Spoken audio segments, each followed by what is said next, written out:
In my mind, I'd say the Clippers just let another good opportunity go by. I mean, to me, you heard me talk about the video the other day about Jrue Holiday, and I thought how he would be a good pickup for the Clippers. Now, I know the Clippers have Russell Westbrook as the forefront of the point guard position, and they believe in Russell Westbrook, which is the reason why they took him back.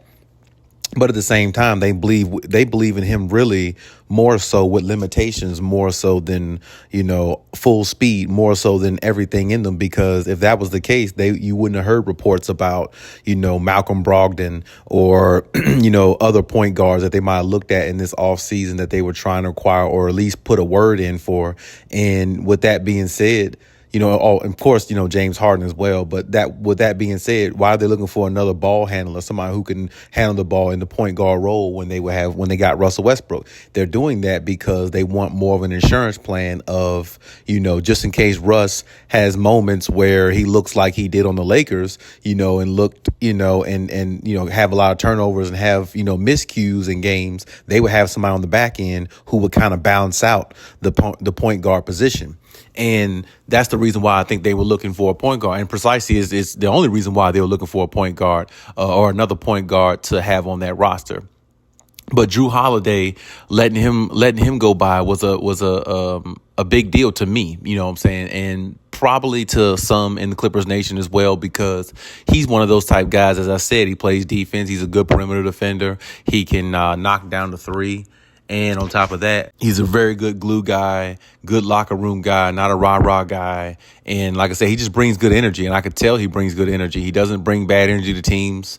Teammates always have good things to say about him. And on top of put the icing on the cake, he's won a championship with the Milwaukee Bucks. And now he's on the Celtics, a team that they added Kristaps Porzingis, which I don't really think is much. I don't think he's much, worth anything myself. I mean, he's good for what they might need him for or something like that, but I don't think he's that good of a player myself overall.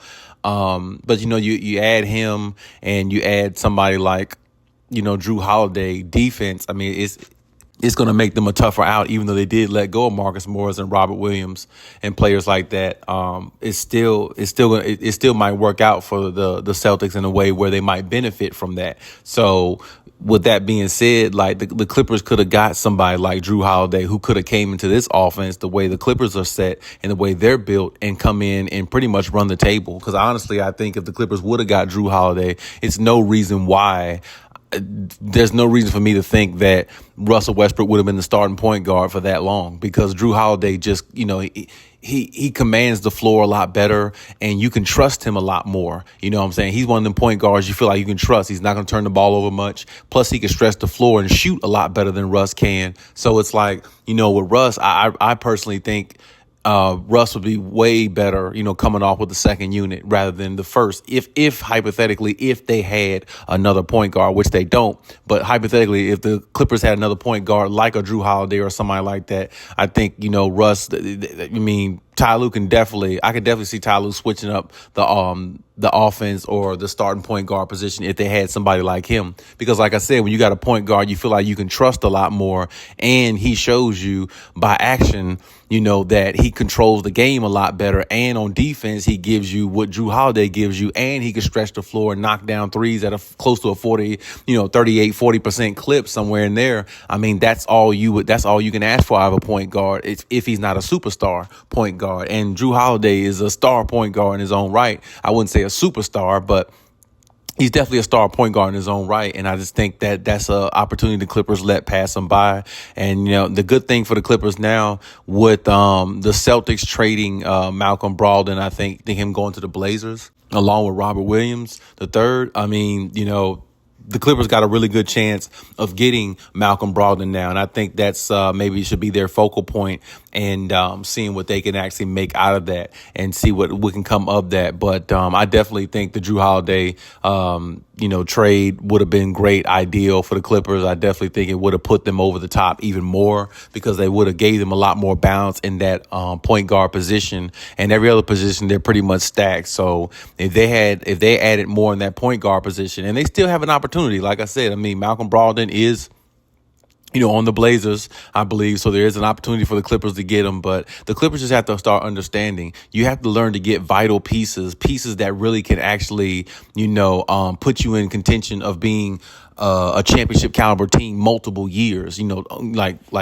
going forward, you know what I'm saying? Of course, Kawhi and PG, they're the guys, but, you want to have guys, also who can, bring that championship balance as well. And of course, they got Norman Powell, a couple guys like that off the bench. But, having a point guard like a Jrue Holiday, I thought would have been perfect. But, like I said, they still got an opportunity to go after maybe one more. But the Clippers just got to stop letting opportunities pass them by. It can't just always be, you see players like this that you kind of wish that would be on the Clippers go on other teams and just go out there and ball out and play well, and other teams are in position and the Clippers aren't, you know what I'm saying? Because how I look at it is like this. Yeah, you got Kawhi and PG, but the problem is the offense is so heavily relied on them. It doesn't look like the offense really has balance at times. You know what I'm saying? It looks like it's just kind of, those two and everybody else get the back end points of what they miss or the rebound of the shot that they miss and get a putback. And that's just how it looks sometimes. It looks lethargic. It doesn't look like fluid. It doesn't have fluidity the way you would think it should. Now, of course, that comes with continuity and things like that. But, when you have, the pieces in place, the continuity will come, if everybody's on the floor playing at the right pace. But at the same time, your two star players are injury prone. So with them being injury prone the way they are, you definitely need more. You need as much balance as possible. If there could be nights where Kawhi and PG can maybe sit in the fourth quarter and, kind of rest a little bit and, move on to the next game. That would be perfect for them. But they're not going to have many nights like that, probably because, like, as I said before, as much as I love Russell Westbrook, I've always liked, his game is exciting. I love his toughness and all that. Russ is going to have, a lot of games, or several games this year where, the Clippers might probably be up by 20 points and, Kawhi and PG sit down, Russ, do 3-4 turnovers back to back. Now, all of a sudden, it might be an 8-point game. Now, Kawhi and them might have to come back in and make some, make something happen. And it's like, that's putting a lot of onus on your superstars all the time. That's the reason why I said teams with more balance and teams that really built the continuity and use that balance to their advantage and have all the right pieces and have as much right pieces in the right place as possible. They always tend to do better. They always tend to go further because they're focused on, making sure their superstars are rested or not overused too much during the regular season. So when the postseason comes, they won't be hurt or they won't be, suffering from some injury that's going to keep them out all postseason. And, what I'm saying? If they do get hurt, they may come back in like game 3, game 2 of the playoffs or something like that. That's, that at bare minimum, you want to see something like that. You don't want to see it to where, like Kawhi was out the whole playoffs, and then, Paul George caught COVID that time and he was out in a playing tournament game that they really needed and he wasn't available and things like that. You see, you just don't, what I'm saying, that, of course, injuries, you can't help those. I definitely understand that. But my point is you want to keep your guys up and as intact as possible, and to have a more balanced attack, it really helps the team. I mean, think about how the Warriors have been, staple at the, going to the finals the last several years because they got a lot. They always had a lot of balance. Back in the day, they had Iguodala, they had Leandro Barbosa, what I'm saying? They had Sean Livingston. They had so many guys that could run the point. Stephen Curry, it took so much pressure off him. Iguodala could run the point. Barbosa could run the point. You see what I'm saying? Like Sean Livingston could run the point. He was a point guard slash shooting guard slash small forward. You see what I'm saying? They had so much in place to where you saw a lot of games of the Warriors back then where Clay and Steph sat down in the fourth quarter because they was up by 15 or 30 points, and the other team really didn't have a chance because they had so much balance. Even when they sat down, a lot of times the bench sustained the lead that they had rather than gave it up. So, the Splash Brothers would have to come back in and finish the game off. And that's the type of things I'm talking about. The Clippers really need to build a foundation like that to where it's a lot more balanced with the team, where Kawhi and PG could sit down and really, enjoy themselves in a game and kind of like chill in the fourth quarter of some games and have a substantial lead to where they don't have to overexpend too much energy and lose a lot of that energy. And then fatigue starts to,